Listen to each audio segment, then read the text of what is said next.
Bonjour, dans cet épisode nous allons parler de censure, d'import et de géopolitique. Bonjour, c'est Cédric Beau et bienvenue dans l'épisode 5 de La Chine, le chinois commençait vraiment, hashtag LCLCCCV, où je vous présente la Chine telle que je la vois.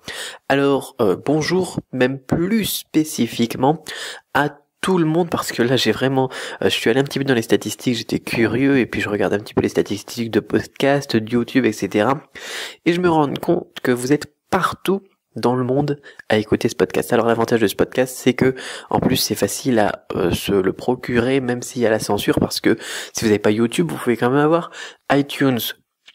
Et donc je me rends compte qu'il y a beaucoup de gens en Chine qui accèdent au podcast et ça me fait vraiment plaisir. Alors bonjour donc aux personnes qui sont en France, en Chine, aux USA, au Maroc, en Suisse, en Guinée française, je savais même pas que j'avais des personnes qui me suivaient là-bas, en Belgique et au Canada. Au Canada d'ailleurs il n'y en a pas beaucoup non plus qui se manifestent donc dans les commentaires. Ça me ferait plaisir d'entendre un petit peu, de vous entendre un petit peu intervenir en commentaire donc de ces épisodes. Donc France-Chine, j'en ai souvent des personnes de France et de Chine, mais vous pouvez quand même intervenir, les personnes de France et de Chine. Mais USA, Maroc, Suisse, il y en a aussi pas mal. Guinée française, Belgique, Canada. N'hésitez pas à laisser des commentaires, ça me fait vraiment plaisir. D'ailleurs, ça sera la question du jour, on en reparle juste après. Alors aujourd'hui, donc 3 questions comme d'habitude. On commence par Hugo qui me dit « Bonjour Cédric, voilà, j'ai une question que je me pose depuis un certain moment et personne n'arrive à me répondre. Je me tourne donc vers vous. Pensez-vous que la Chine peut devenir la première puissance militaire mondiale devant les USA ?» Alors, j'ai envie de dire oui et j'ai envie de dire aussi on s'en fout un peu. Et c'est important de noter pourquoi. C'est pas juste on s'en fout. Oui, parce que déjà la Chine a mis le paquet dernièrement, il y a pas très longtemps d'ailleurs, sur son armement pour rattraper son retard par rapport aux États-Unis. Donc la Chine a déjà la plus grande armée du monde, l'armée populaire de libération, APL.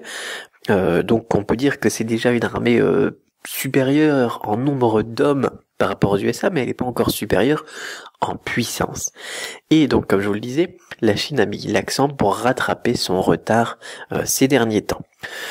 Pourquoi ? Parce que, elle veut d'un monde multipolaire, comme la Russie. D'ailleurs, on parlait de la Russie hier ou avant-hier, je sais plus, je crois que c'était hier. Moi, je crois que c'était hier soir. Bon, voilà.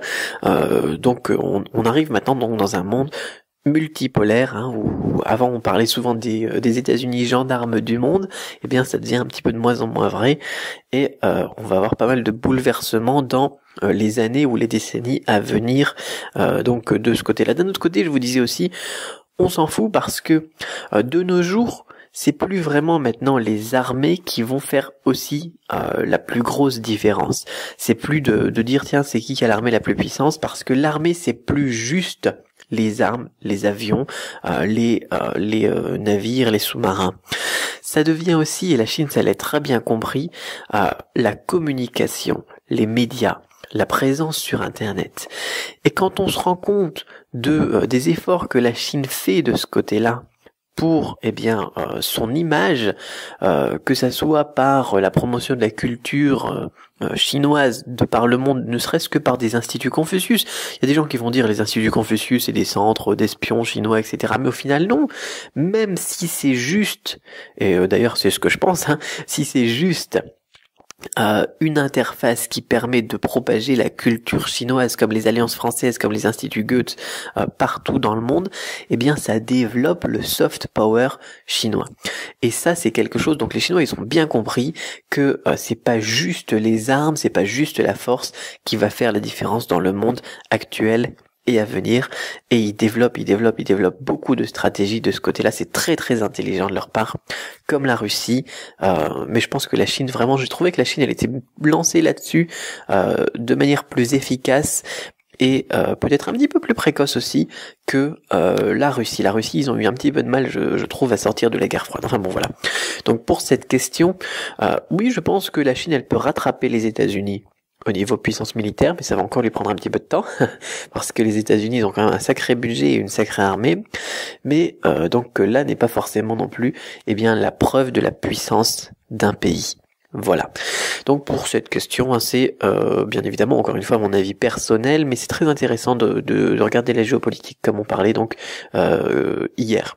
Alors, deuxième question anonyme celle-là. Bonjour Cédric, j'ai visionné ta vidéo sur les produits intéressants à importer en Chine.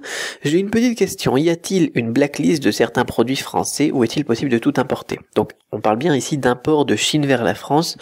Il n'est pas possible de tout importer. Ça c'est très important de le noter.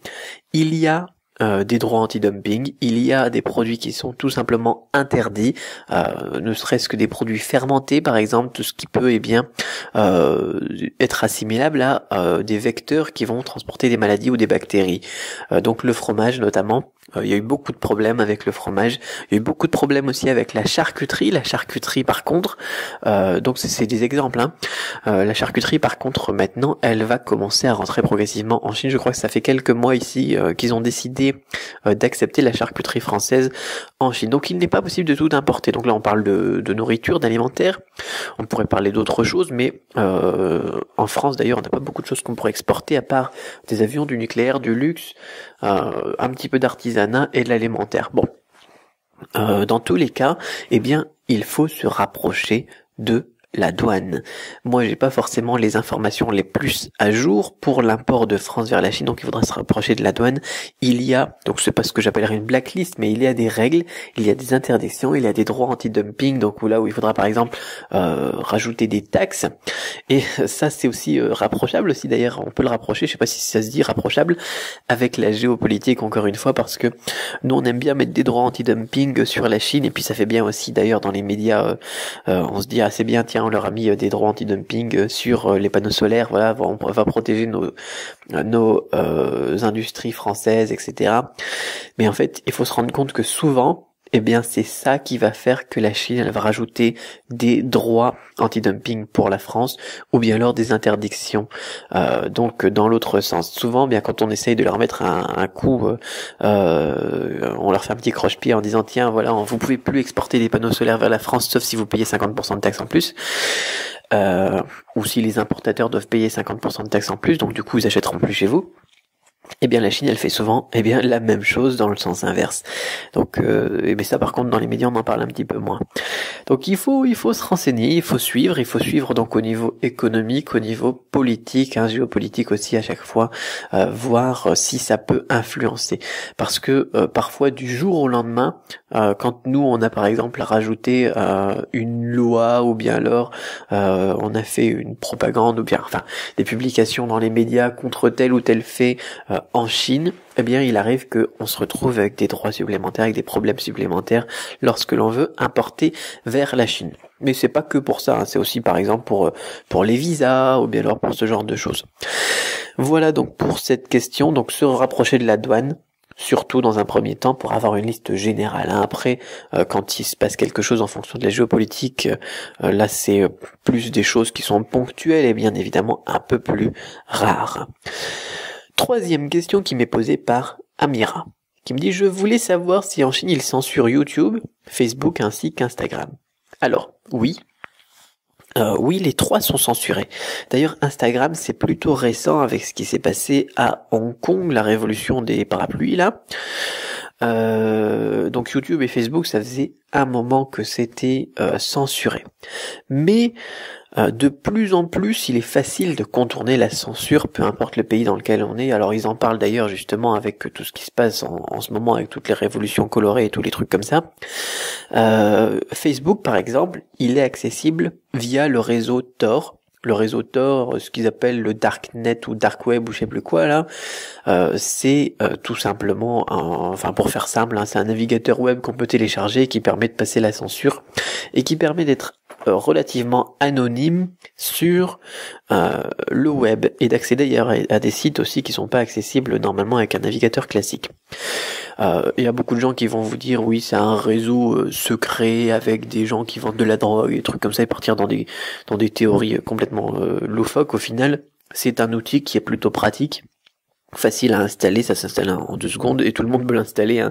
Les journalistes, ils aiment bien faire rajouter un petit peu des paillettes, hein, dans leurs articles et faire style toutes les personnes qui téléchargent par exemple Tor, c'est des geeks boutonneux et qui sont prêts à rejoindre Anonymous, je sais pas quoi. Mais au final, c'est juste un logiciel à installer, tout simplement aussi facile que Firefox, Chrome ou Internet Explorer, et on peut accéder, à Internet, donc l'internet classique en étant anonyme, ou bien alors donc à un réseau plus profond, donc du web. Et notamment, on peut accéder à des sites comme Facebook. Et Facebook, il a même donc une adresse classique, mais c'est un petit peu lent avec le navigateur Tor, ça s'écrit TOR, vous pouvez regarder, hein. Par contre, ils ont maintenant, depuis peu, ça fait quelques jours je crois, une adresse aussi donc en .onion, ONION, hein, qui permet donc d'avoir une version plus allégée du site et de se connecter facilement depuis n'importe quel pays ou n'importe quel endroit d'ailleurs où il y a de la censure, que ça soit le réseau protégé de votre entreprise, de votre université qui censure Facebook, ou bien alors donc la Chine ou l'Iran, ou j'en sais rien d'ailleurs, vous pouvez accéder à Facebook sans problème. Donc pour YouTube, ça sera un petit peu plus lent quand même, parce que le réseau Onion, c'est tout simplement un réseau en plusieurs couches, et du coup, c'est 6 fois plus lent qu'Internet classique. Mais bon, si votre but c'est de passer de la censure, ou bien alors de rester anonyme et de protéger votre vie privée, c'est un très bon compromis. Donc c'est quelque chose qui est très connu, hein. Moi j'aime bien les journalistes, ils sont marrants. Enfin bon, voilà. Donc oui, c'est censuré, mais donc c'est passable, hein. Il y a aussi des VPN. Les VPN, c'est aussi quelque chose qui est facile à installer, un petit peu plus compliqué que Tor quand même. Donc moi, ce que je vous recommande, c'est de prendre un VPN payant comme Astril par exemple, et on paye 4 € par mois, et puis on peut accéder à tout, et c'est plus rapide que Tor. Instagram, il était pas censuré, hein. Il était pas censuré, je pouvais même le lier à mon compte Twitter, et quand j'étais en Chine encore il y a quelques mois, je m'en étais servi plusieurs fois pour poster des photos et en même temps rediriger les messages vers Twitter, parce que Twitter est aussi censuré. Donc à la base, Instagram n'était pas censuré, c'est quelque chose qui était vraiment apprécié par les Chinois d'ailleurs. Instagram, c'est Instagram, quoi, vous comprenez si vous l'utilisez. D'ailleurs, je suis sur Instagram, si ça vous intéresse, hein, c'est instagram.com/cédricbeau. Vous pouvez m'ajouter et puis regarder mes photos de moi et puis de ma vie. Donc là, ça a été censuré, je sais pas si la censure a été levée ou pas, avec les événements à Hong Kong. Et ça, c'est vraiment fortement dommage, vraiment très dommage, je trouve. Mais bon, il faut savoir aussi que le VPN, c'est quelque chose que l'on peut mettre aussi d'ailleurs sur comment ça s'appelle, sur le téléphone portable aussi, donc on peut se débrouiller, mais bon, c'est un peu plus technique le VPN, vraiment, c'est un petit peu plus compliqué. Et comme on peut pas faire Instagram à partir de l'ordinateur sur un navigateur web, enfin du coup je pense pas, c'est un petit peu plus difficile pour Instagram par rapport à YouTube ou Facebook. Donc Amira, effectivement, les 3 sont censurés, mais bon, c'est facile relativement facile à contourner. D'ailleurs, sachez que pour les abonnés de la newsletter, je propose de manière personnelle un VPN, donc gratuit. Si vous êtes inscrit à la newsletter, vous avez reçu un message dans lequel j'en parle. Alors j'ai pas encore répondu à tous les messages parce que j'en ai eu beaucoup, mais avec une demande tout simplement motivée et en vous expliquant bien aussi les tenants et les aboutissants d'un VPN, parce que ça aussi, ça a des avantages et parfois ça peut avoir des inconvénients. Je vous propose donc de rejoindre un truc gratuit que moi j'ai créé et que j'utilise en parallèle d'Astril. Donc Astril qui est payant, lui. Voilà. Donc j'espère que ça répond bien à ces 3 questions.